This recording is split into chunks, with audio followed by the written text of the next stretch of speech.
우리가 데살로니가 후서 말씀을 같이 읽었는데 데살로니가 교회가 어떤 교회인지 사실 이렇게 맥락을 조금 아는 것이 말씀을 이렇게 바로 이해하고 우리 삶에 적용하는데 보탬이 이렇게 됩니다. 그러면 사도 바울이 두 번째로 이렇게 전도 여행을 이렇게 해나갈 때 본인은 지금 터키 지방인 소아시아 지방에 이렇게 선교를 해나가길 원했지만 성령 하나님께서 사도 바울과 그 일행을 유럽으로 이렇게 이끌어 가시죠. 그래서 터키에서 이렇게 유럽으로 이렇게 넘어가서 처음 복음을 전했던 도시가 빌립보입니다. 유럽의 첫 번째 이렇게 선교지죠. 마케도니아 지역에서 으뜸이 되는 도시라고 성경이 우리에게 일러줍니다. 그곳에서 유대인들이 모여서 이렇게 기도하는 그 기도 처소를 이렇게 찾아갑니다. 그래서 복음을 이렇게 전하면서 자주색 옷감을 이렇게 팔았던 장사하는 여자 상인이죠. 그 여자 상인 루디아를 만나서 같이 이렇게 복음을 전하기 시작하고 빌립보 교회가 세워지기 시작합니다. 유럽에 처음 세워지는 사도 바울이 이렇게 세워가는 그런 교회에 빌립보 교회가 제일 먼저 이렇게 등장을 합니다. 그 빌립보 지역에서 복음을 이렇게 전하다가 한 번은 이렇게 시장을 지나가는데 귀신 들려서 그 귀신의 힘을 빌어가지고 점을 치는 그런 한 여종을 이렇게 만나지요. 그 여종이 자꾸만 사도 바울을 이렇게 따라다니면서 저 사람이 이 하나님의 아들 예수 그리스도를 증거하고 있는데 그것이 참말입니다 하면서 바울을 이렇게 가는 데마다 쫓아다니면서 귀신 들린 여인이 그렇게 이제 뭐 홍보 역할을 하기도 하지만 조금 이상하지요. 그래서 사도 바울이 그 여인에게서 귀신을 이렇게 예수의 이름으로 쫓아냅니다. 귀신 들렸던 여인이 삶이 이렇게 정상적으로 회복되어지는 그런 일을 이렇게 일으키는데 그 일이 있고 나니까 그 여자 종이 귀신 들려서 누군가에게 이렇게 점을 쳐주는 그 일로 장사의 이문을 남기던 주인들이 있는데 이제 더 이상 그 일을 할 수 없게 된 거죠. 그래가지고 사도 바울을 이렇게 붙들어다가 그 관청에 이렇게 가서 고발을 합니다. 그러면서 이 치안관들에게 사도 바울을 갖다 이렇게 맡기면서 이 사람이 도무지 지금 빌립보시의 질서를 어지럽히고 있습니다. 허황된 소리들을 이렇게 퍼뜨리고 있고 우리에게 있어서 황제가 우리의 주인이고 신인데 황제가 아닌 다른 일을 이야기하면서 그가 주인이라고 이렇게 이야기하고 그 무리를 빚고 있는 사람이 있으니까 당신들이 알아서 처리하십시오 하고서는 고발을 합니다. 치안관들에게 바울과 실라가 이렇게 붙들려서 매를 맞습니다. 그리고서는 감옥에 이렇게 갇히는 일이 있지요. 그럼 뭐 재판을 하지도 않고 우선 매부터 맞고 감옥에 갇혀 있는 그 상황 속에서 감옥에 갇힌 바울과 실라가 막 하나님을 찬양하고 예배하는 가운데 여러분 옥문이 열리는 뭐 지진 같은 것이 일어나고 옥문이 열리고 그런 소동이 이렇게 빚어지죠. 그 가운데서 그 옥을 지키던 간수가 예수를 영접하고 믿게 됩니다. 여러분 우리가 성경을 읽다가 기억하는 말씀 중에 주 예수를 믿으라 그럼 너와 내 집이 구원을 얻으리라 하는 말씀이 그 대목 가운데 이렇게 나옵니다. 옥문이 열리고 죄수들이 다 도망가서 이제 나는 죽었다 생각할 때 아무도 죄수 가운데 도망가지 않는 그런 것을 이 간수가 바라보면서 마음에 감동이 되고 하나님의 사람들이구나 싶어서 사도들이여 내가 어떻게 하면 구원을 받을 수 있겠습니까? 그랬더니 주 예수를 믿으라 너와 네 집이 그리하면 구원을 얻으리라. 그런 일이 이 빌립보에서 이렇게 일어납니다. 그리고서는 사도 바울 일행이 이제 풀려나지요. 근데 치안관들이 이 사람들이 빌립보에 머물면 계속해서 그것으로 이렇게 불만을 토로하는 사람들이 있을 것 같으니까 치안관들이 우리 도시를 이제는 떠나주세요. 그렇게 부탁을 합니다. 그래서 빌립보에서 이 루디와 더불어서 함께 세웠던 교회를 뒤로 하고 다음 선교지를 향해서 발걸음을 이렇게 뗍니다. 그리고서 도착해서 복음을 전했던 곳이 데살로니가입니다. 유럽 가운데서는 데살로니가 교회가 두 번째로 이렇게 사도의 선교여행 가운데 세워진 그런 교회로 사도행전 가운데 이렇게 나오는데, 이 데살로니가 이야기를 보면은요, 이것도 또 드라마 같은 그러한 모습을 이렇게 우리에게 일러주는데, 사도행전 17장에 보면 데살로니가 교회에서 있었던 일을 우리에게 이렇게 마치 영화로 이렇게 보여주는 것처럼 그렇게 묘사를 해서 보여줍니다. 사도 바울은 어느 도시고 이렇게 방문하는 도시가 있으면 늘 유대인들이 모여서 하나님께 이렇게 말씀을 읽고 모임을 가졌던 그 회당을 찾아갑니다. 우리 시카고 주변에도 유대인들의 이렇게 회당들이 많이 있잖아요. 데살로니가에 가서도 유대인들이 모이는 회당을 찾아갔어요.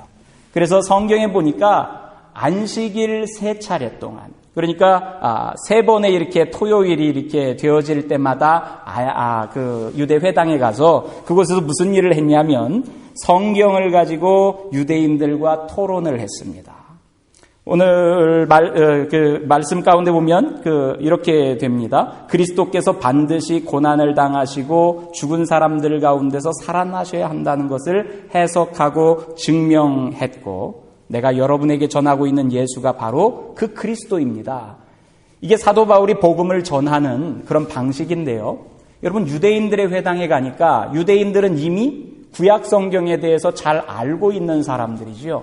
구약 성경 가운데서 다니엘이나 에스겔서나 그런 말씀에서 있는 메시아가 이제 도래할 겁니다. 그런 것들에 대해서 익히 이 가르침을 가지고 있는 사람들이에요.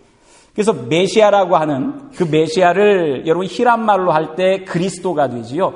그리스도가 우리가 오기를 간절히 이렇게 기다리고 있는데, 우리를 구원해 주실 그 구세주가 이 땅에 오셔서 우리의 죄짐을 위해서 대신 값을 치르시고 그분이 죽었다가 다시 살아나실 건데, 그렇게 우리가 알고 있는데 이미 그분이 예수라는 사람으로 우리들에게 왔습니다 하면서 유대인들 회당에서 예수를 이렇게 그리스도라고 이야기를 하고, 그러면서 또 이렇게 서로 토론도 하고, 그런 가운데서 그 말을 듣고 예수가 그리스도구나 하는 것을 이렇게 믿고 예수를 그리스도로 영접하는 사람들도 이렇게 생기고, 그런 일들이 이렇게 발생합니다.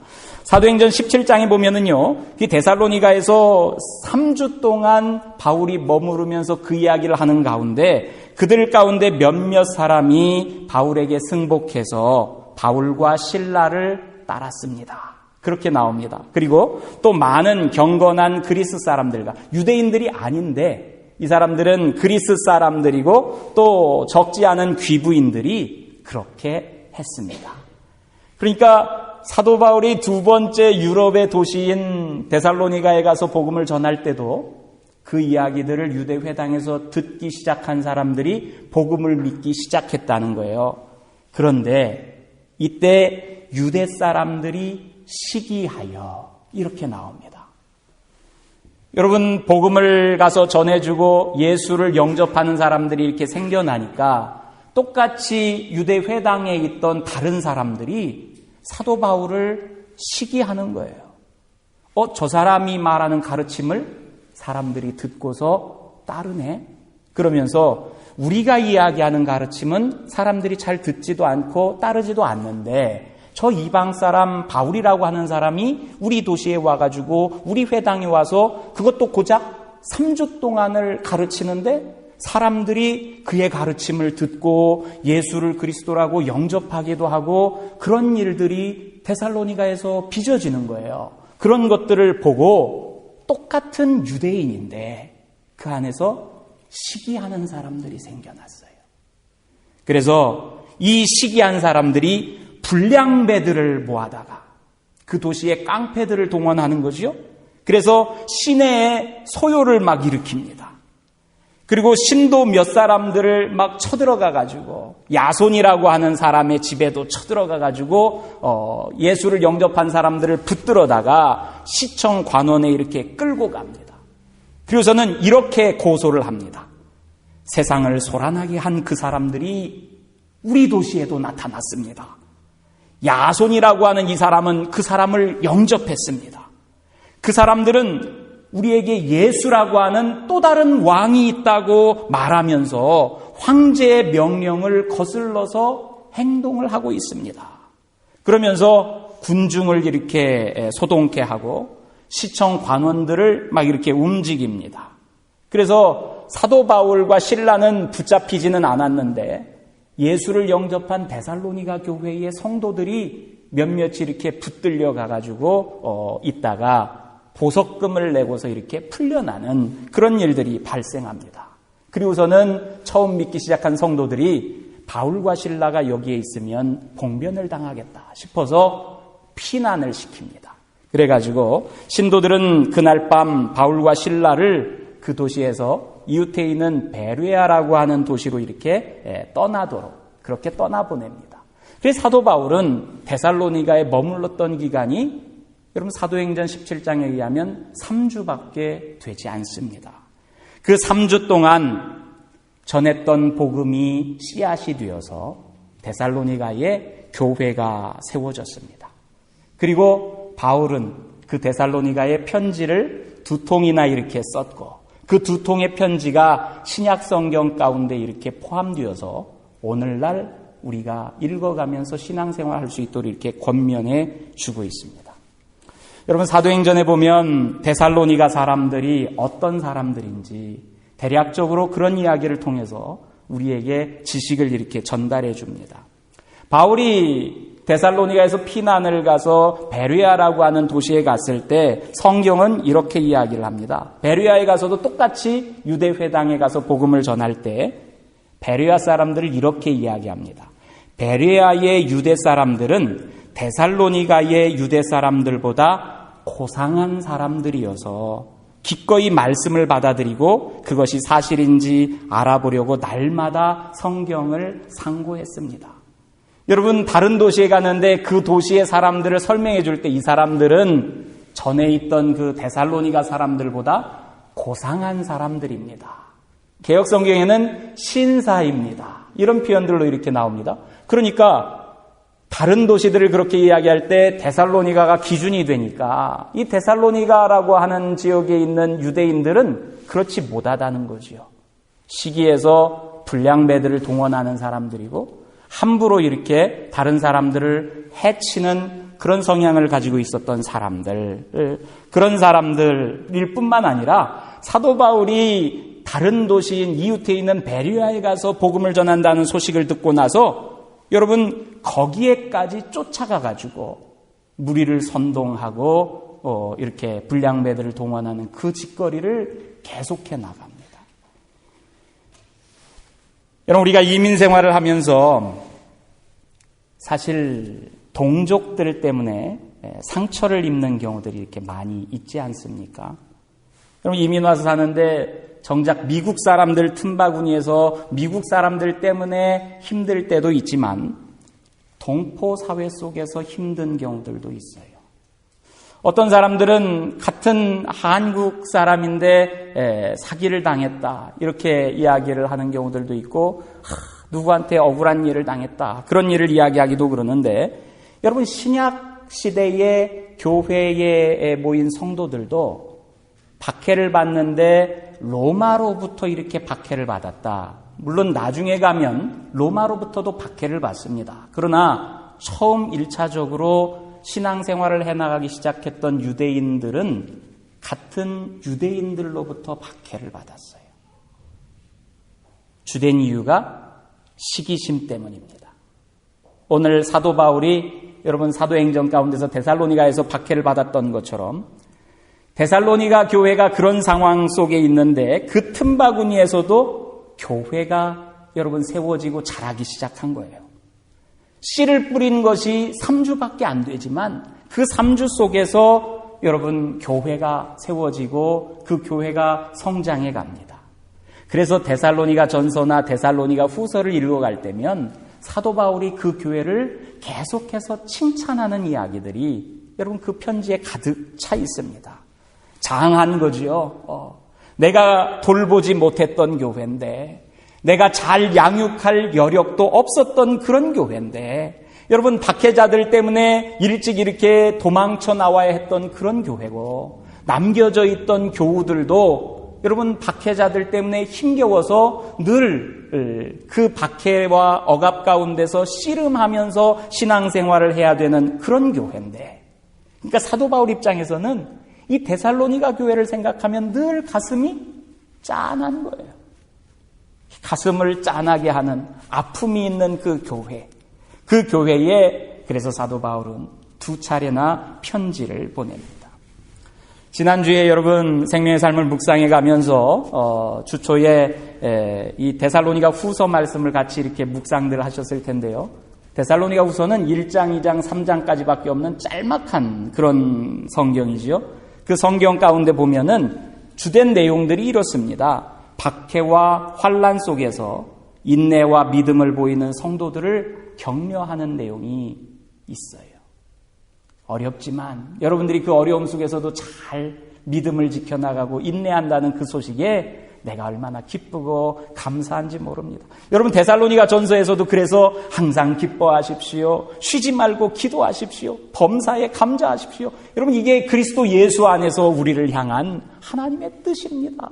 여러분, 이렇게 편지를 쓰면서 교인들을 이렇게 인커리지하는 거예요. 격려하는 거죠. 근데 데살로니가 후서의 말씀을 보면 그렇게 격려하는 내용과 더불어서 반에 해당하는 내용이 파루시아에 대한 겁니다. 파루시아는 예수님께서 다시 오십니다. 재림이라는 뜻이죠. 예수님의 재림에 대한 올바른 가르침을 여러분들이 가지고 그 가르침을 지켜야 합니다 하는 내용을 데살로니가 후서 가운데 이렇게 넣어둡니다. 여러분, 신약 성경을 읽어가면서 예수님이 다시 오심에 대한 것들, 그 재림에 대한 말씀들을 공부하고 배우려면 요한계시록 말씀도 보고 여러분 고린도 후서의 말씀도 보지만 이 데살로니가 후서의 말씀도 빼놓을 수 없이 꼭 이렇게 학자들이 보면서 같이 연구들을 이렇게 해갑니다. 왜 예수님의 재림에 대한 가르침이 데살로니가 후서에 있는지, 우리가 읽었던 성경에 보면 바울이 이렇게 말씀을 시작합니다. 형제자매 여러분, 우리 주 예수 그리스도께서 다시 오시는 일과, 이게 재림이지요. 우리가 그분 앞에 모이는 일을 두고 여러분에게 간청합니다. 여러분은 영이나 말이나 우리에게서 받았다고 하는 편지에 속아서 주님의 날이 벌써 왔다고 생각하게 되어 마음이 쉽게 흔들리거나 당황하는 일이 없도록 하십시오.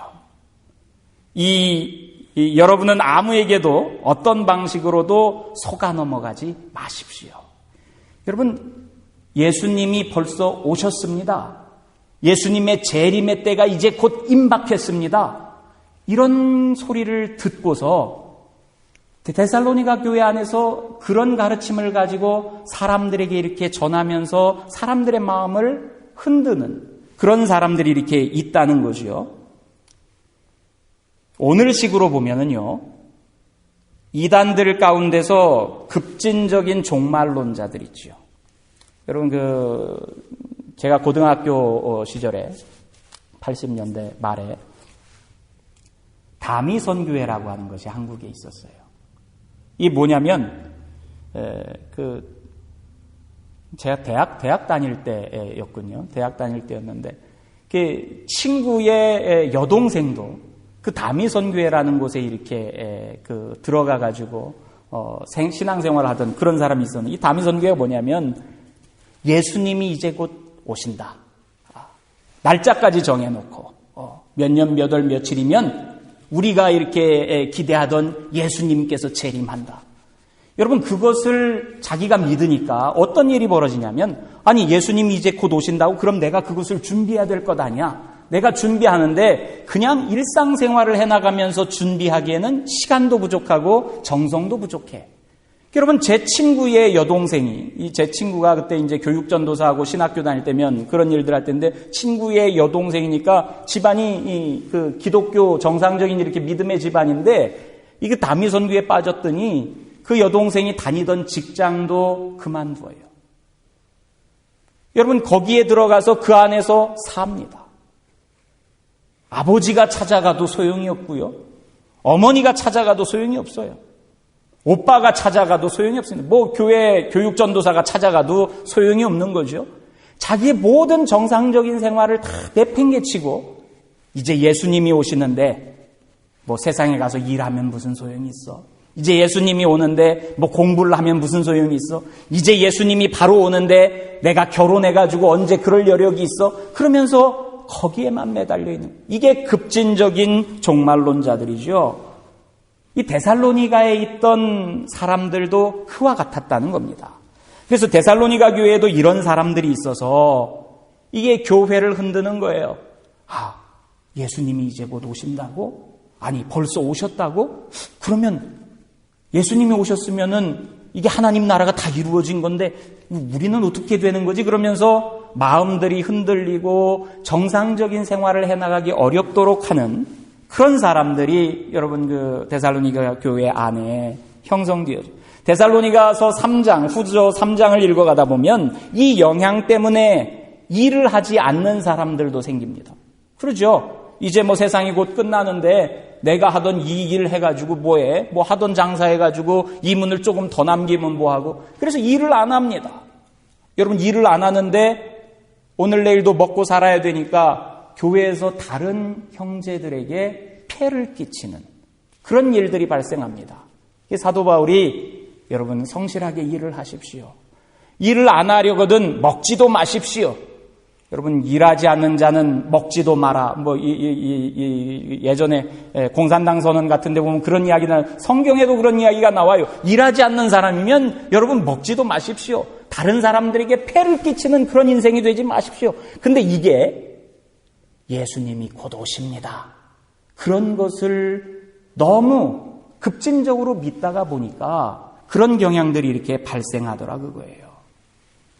그런데 여러분 기독교 2000년의 역사 가운데서 이 데살로니가 교회뿐만 아니라 한국의 80년대의 다미 선교회뿐만 아니라 예수님이 이제 곧 오십니다. 이 시한부 종말론이라고도 하고 여러분 세대주의자라고도 이야기를 하고 뭐 급진적 종말론자들이라고도 이야기를 하는데 이런 현상들이 두드러질 때가 있어요. 사회적으로 어렵고 혼란이 가중되는 시기면 여러분 그런 때면은 그런 종말론을 신봉하는 사람들이 생깁니다. 사회적으로. 또 개인적으로 자기의 삶이 역경과 고난 가운데서 지나치게 버거울 때면 여러분 그런 신앙 가운데 이렇게 빠져들기가 쉬워요. 우리가 1:1 양육을 해나가면서 풍성한 삶으로의 초대를 3주 동안 저와 더불어서 이렇게 같이 행해 나갈 때 처음 만나는 자리에서 그런 대화를 이렇게 나눕니다. 사람들이 보통 기독교인이 되어서 신앙생활을 행해 나가는데 3가지 기독교로 들어오는 문이 있습니다. 그 3가지 문 가운데 하나가 문화적인 삶을 통해서 기독교인이 됩니다 하는 거예요.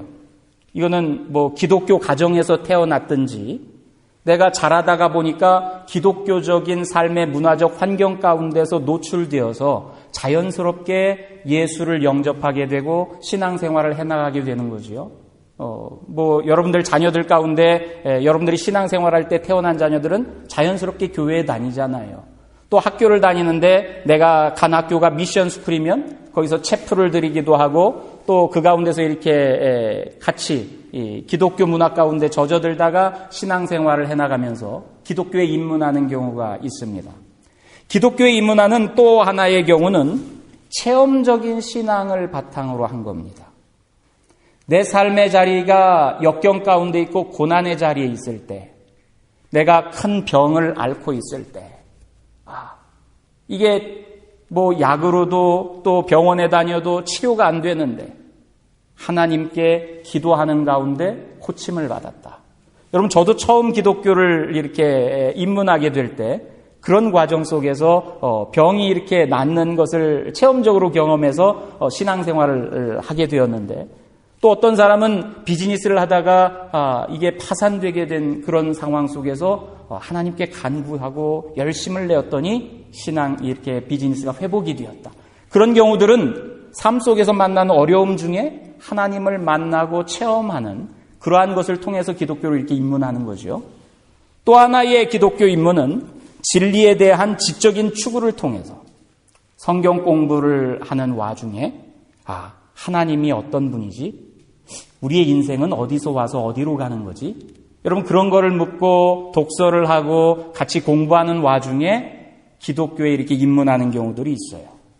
크게 보면 세 가지 범주입니다. 여러분들도 신앙생활을 하게 되었는데 내가 기독교적인 문화 가운데 노출되어서 기독교에 입문하게 됐든지 아니면 체험적인 신앙을 통해서 입문하게 됐든지 아니면 진리에 대한 추구하는 그 마음 때문에 기독교에 입문하게 됐든지 크게 보면 그 세 가지 범주 가운데 하나로부터 시작을 합니다.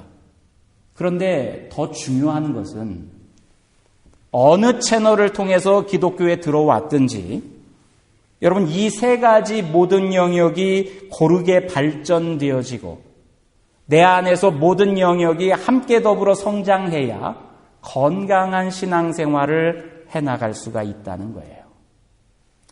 체험적인 신앙, 내가 하나님께 매달리고 기도하는 가운데 환상을 보고 성령 하나님이 나를 어루만져주는 뜨거운 체험을 하고 내 몸이 뜨거워지는 체험을 하고 여러분 그런 체험적인 신앙 가운데서 기독교에 들어온 사람이 성경을 읽어가지 않고 그리고 자기 삶 속에서 기독교적인 삶의 문화를 살아가지 않을 때면 여러분 한쪽으로 치우친 신앙생활이 돼요.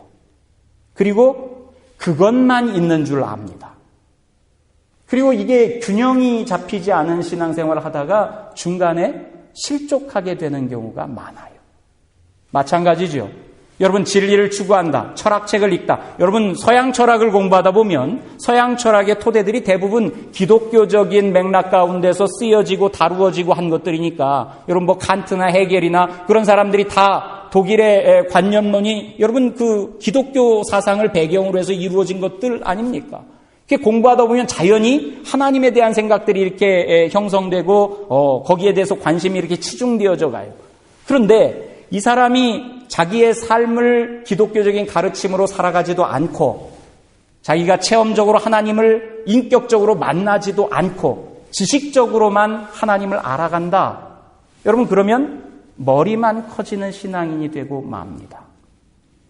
균형이 우리네 신앙생활 가운데서는 굉장히 중요한 거예요.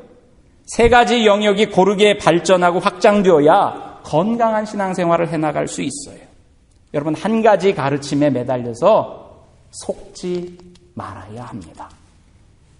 사도 바울은 데살로니가 교인들에게 여러분은 영이나 말이나 우리에게서 받았다고 하는 편지에 속아서 주님의 날이 벌써 왔다고 생각하지 마십시오. 그러는 거예요.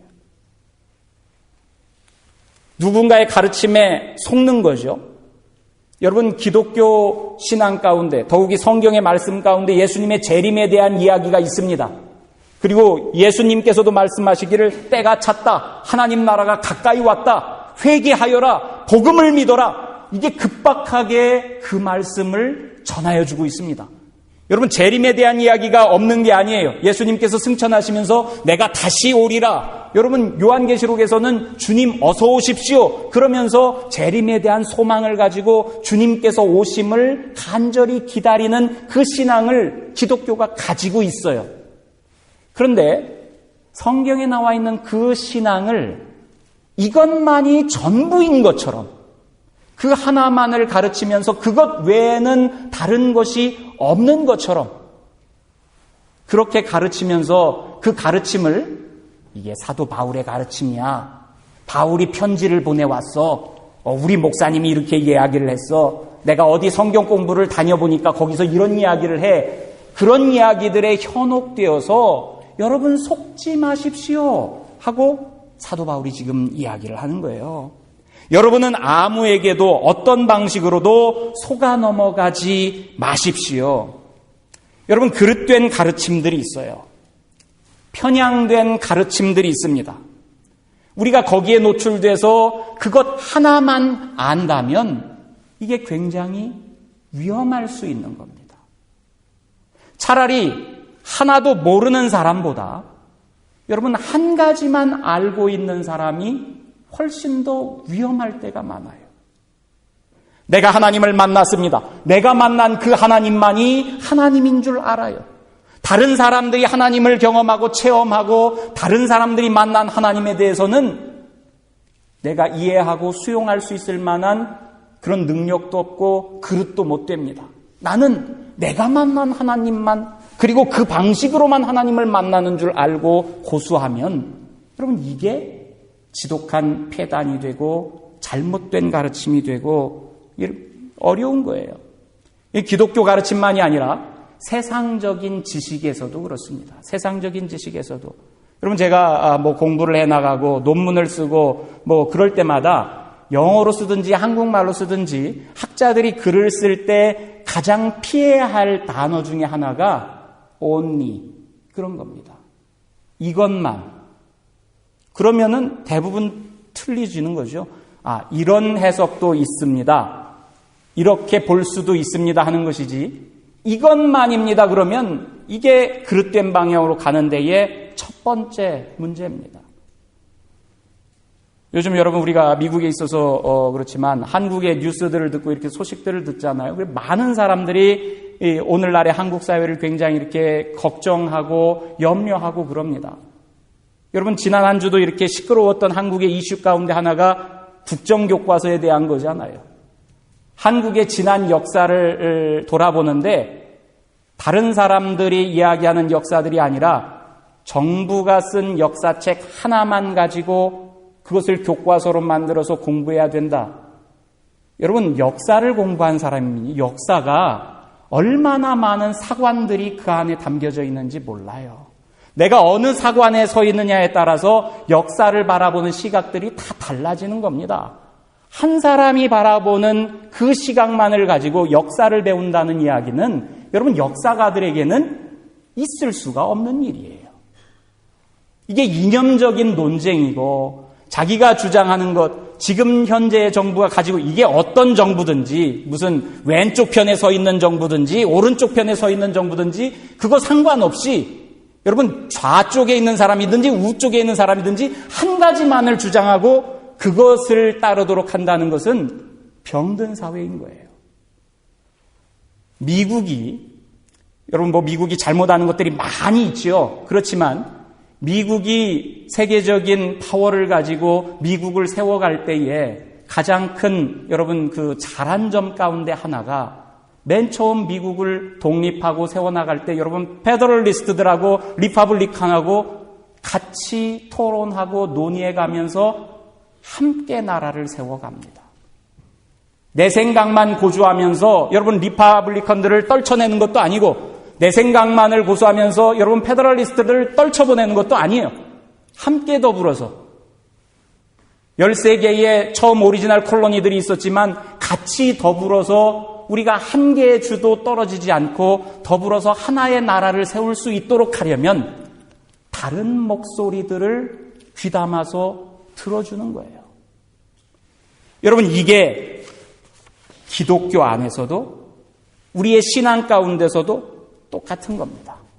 아까 말씀드렸지만 체험적인 신앙이나 진리에 대한 탐구나 삶의 문화적인 적용이 모두가 다 중요합니다. 내가 만난 하나님, 그리고 당신이 만난 하나님, 또 여러분이 만난 그 하나님이 다 다른 모습 가운데서 하나님을 만나고 그 하나님께 인도되어지고, 우리가 읽어가는 성경 가운데서 나를 이끌고 가는 말씀들이 다 다릅니다. 여러분, 얼마나 다양한 스펙트럼이 기독교 안에도 있는지 몰라요. 기독교라고 했을 때 기독교가 여러분 한 가지 모습으로만 투영되어서 이게 기독교야 하고서 이야기되어질 수 있는 게 아니, 2000년의 역사를 가지고 있어요. 한 민족에게만? 아니요. 전 세계 모든 민족에게 있어서 2000년의 역사를 가지고 있는 기독교 복음에 대한 이해가 여러분 단조로운 단일 칼라로 소개되어지고 그것만이 전부입니다라고 이야기되어져서는 안 된다는 거죠. 종말에 대한 이야기를 나눌 때도 여러분 종말에 대한 이해의 폭이 얼마나 큰지 모릅니다. 저쪽 피아노 있는데 서 있는 사람부터요, 이쪽 벽면에 서 있는 사람에게까지 다양한 스펙트럼이 공존합니다. 그 공존하는 스펙트럼 가운데서 가장 중요한 것은 여러분 변방에 있는 가지 하나를 붙들고서 그게 전부인 양 서 있는 그런 신앙인이 아니라 핵심되는 줄기 기둥을 붙들고 그 가운데 서 있는 것이 중요합니다. 그래서 종말에 대한 이해로 예수님이 오셨습니다 떠들고 다니는 사람들에게 사도 바울은 종말에 대해서 이야기할 때 그냥 왔다고만 이야기하는 게 아니라 그 마지막 때가 되면 여러 가지 징조들이 있는 것을 성경이 또 일러주지 않습니까?